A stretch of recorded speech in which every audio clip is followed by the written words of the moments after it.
सरपंच संतोष देशमुख हत्या प्रकरणात केज पोलीस ठाण्याचे पोलीस निरीक्षक प्रशांत महाजन सक्तीच्या रजेवर त्यांना पाठवण्यात आले।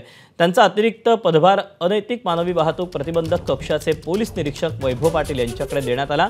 दरम्यान संतोष देशमुख यांचे भाऊ धनंजय देशमुखांनी आरोपींना फाशी किंवा जन्मठेपेची शिक्षा देण्याची मागणी केली। दरम्यान पोलिसांनी फिर्याद नोंदवण्यासाठीची वेळ लावल्याचा आरोप त्यांनी केला आहे।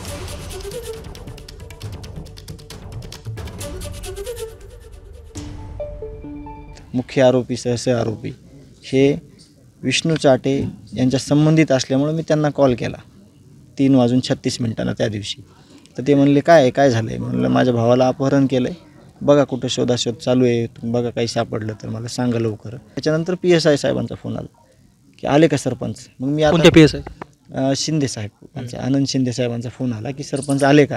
तर मी आईंना फोन केला, आई म्हणली नाही दादा नाही आला अजून।